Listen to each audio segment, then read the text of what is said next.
Assalamualaikum warahmatullahi wabarakatuh. Sejarah singkat Super Semar. Surat Perintah 11 Maret, Super Semar memiliki sejarah yang cukup panjang. Super Semar dikeluarkan pada tanggal 11 Maret tahun 1966. Super Semar ada karena dikeluarkan oleh Presiden Soekarno ketika melaksanakan sidang pelantikan Kabinet Dwikora. Masyarakat juga mengenal pelantikan Kabinet Dwikora sebagai Kabinet 100 Menteri. Pada tanggal 11 Maret tahun 1966, di Istana Merdeka sedang ada unjuk rasa Tritura oleh mahasiswa.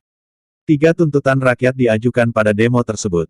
Ketika sidang Kabinet Dwikora dimulai, Sang Panglima Pasukan Pengawal Presiden, Brigadir Jenderal Sabur memberikan laporan penting.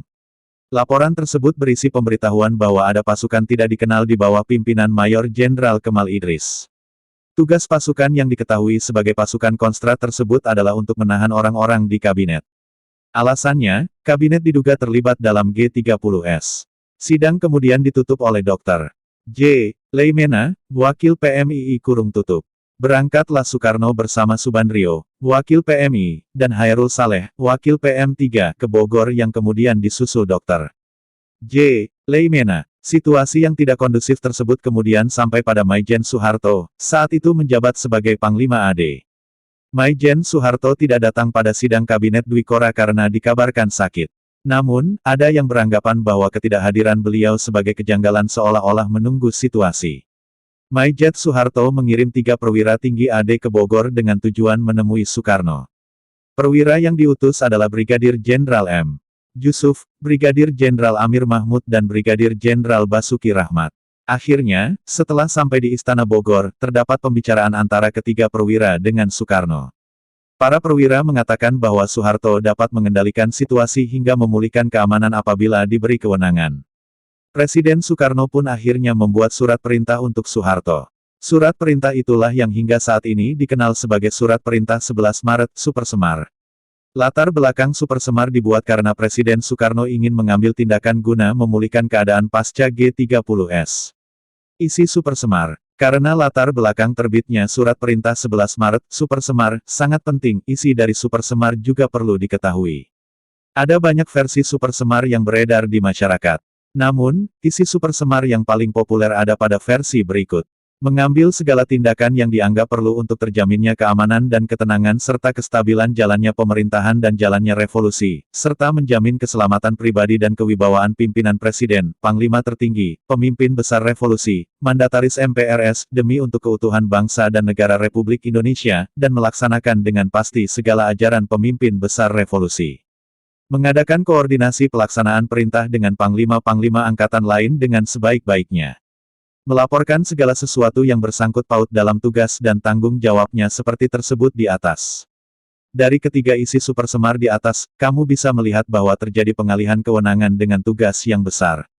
Tidak mengherankan jika setelah Super Semar dibuat terjadi perubahan besar-besaran pada kondisi Indonesia. Tujuan Super Semar. Tujuan adanya Surat Perintah 11 Maret, Super Semar dipengaruhi latar belakang Super Semar itu sendiri. Nantinya, dampak Super Semar tidak hanya dirasakan oleh tokoh yang menginisiasi, tetapi juga seluruh masyarakat Indonesia. Secari kertas berisi instruksi dari Presiden Soekarno tersebut membuat Soeharto mengambil alih kepemimpinan. Partai Komunis Indonesia, PKI, langsung dibubarkan. Selain itu, orang yang diduga terlibat G30S ditangkap dengan tidak pandang bulu, termasuk orang yang setia pada Soeharto. Tokoh-tokoh Super Semar. Tokoh Super Semar yang terlibat memegang peranan penting pada proses Super Semar itu sendiri. Kontribusi yang diberikan tokoh-tokoh Super Semar pun disesuaikan bidangnya dan mandat yang diberikan. Berikut adalah 5 tokoh penting yang berperan dalam Super Semar. 1. Presiden Soekarno. Peranan Presiden Soekarno pada Super Semar sangatlah penting. Beliau yang menandatangani surat yang berisi mandat pada Soeharto untuk mengambil alih kekuasaan. Tanpa surat tersebut, Soeharto tidak bisa melakukan hal-hal di luar profesinya sebagai Panglima Angkatan Darat. 2. Soeharto. Peran penting Soeharto adalah sebagai penerima mandat Super Semar. Ketidakhadiran Soeharto di istana karena sakit menjadi alasan permintaan dikeluarkannya Super Semar. Setelah Soeharto menerima mandat, langkah yang beliau lakukan adalah membuarkan PKI tanggal 12 Maret tahun 1966. Akibatnya, PKI langsung dinyatakan sebagai organisasi terlarang di Indonesia. Langkah selanjutnya yang dilakukan Soeharto adalah menangkap 15 menteri loyalis Presiden Soekarno.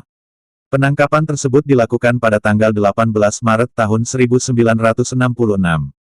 Pada tanggal 22 Maret tahun 1966, dilakukan pembatasan dan kontrol terhadap pers. Apabila ada berita mengenai politik, wajib mendapat izin dari Dinas Penerangan Angkatan Darat. 3. Brigjen Amir Mahmud. Profesi Brigjen Amir Mahmud adalah sebagai Panglima Kodam Jaya Jakarta. Beliau diminta hadir pada rapat tanggal 11 Maret tahun 1966. Brigjen Amir Mahmud menemui Presiden ketika melakukan penandatanganan Supersemar. Beliau kaget melihat isi surat yang seolah-olah menyerahkan kekuasaan. 4. Brigjen Andi Muhammad Yusuf Amir. Peranan Brigjen Andi Muhammad Yusuf Amir cukup penting.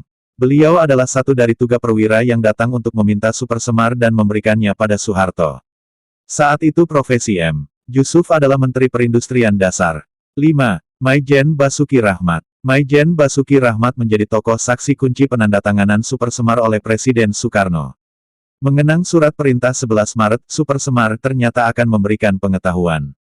Ada pula fakta-fakta yang belum banyak dibahas mengenai Supersemar. Ketika Presiden Soekarno membuat surat perintah 11 Maret, Supersemar, ada 2 versi yang beredar. Versi pertama menyatakan bahwa surat tersebut dibuat karena Presiden Soekarno ditodong pistol. Versi kedua menyatakan bahwa surat tersebut dibuat dengan sukarela. Supersemar mampu mengubah sejarah Indonesia. Mandat dalam surat yang diberikan Presiden Soekarno pada Soeharto menjadi perintah agar memulihkan keamanan serta keamanan pasca G30S. Soeharto tidak merespon surat tentang protes pembubaran partai politik yang disusulkan Presiden Soekarno.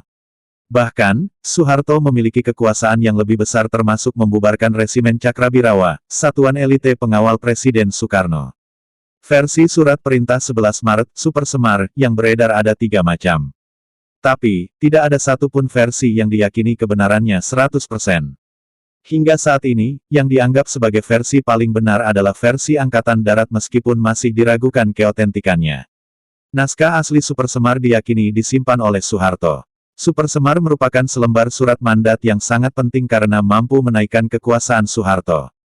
Orang yang mengetik naskah Supersemar masih belum diketahui karena ada beberapa versi yang beredar. Pihak yang mengaku membuat adalah Puren Teni A.D. Ali Ebram. Beliau menjabat sebagai staf asisten intelijen Resimen Cakrabirawa. Alasan bahwa Supersemar hilang atau sengaja dihilangkan adalah karena pengetikan teks Supersemar dilakukan di surat yang berkop Mabes AD, bukan kepresidenan. Arsip Nasional Republik Indonesia, ANRI, berusaha mendapatkan data yang valid tentang Supersemar, namun tidak berhasil. Saksi yang tidak bisa dimintai datanya adalah Jenderal Puren M. Yusuf dan mantan Presiden Soeharto. Demikian informasi peristiwa Supersemar secara singkat. Kesimpangsiuran berita mengenai Supersemar memang tidak menemukan titik terang, bahkan hingga saat ini. Alasannya karena saksi-saksi kunci sudah meninggal dan mereka tidak mau membuka fakta sebenarnya. Semoga pengetahuanmu tentang sejarah bangsa Indonesia dapat bertambah. Indonesia memang kaya akan budaya dan sejarah. Setelah tahu bahwa pernah ada dualisme kepemimpinan nasional yang pernah berlaku, perjuangan mempertahankan Indonesia ternyata tidak mudah.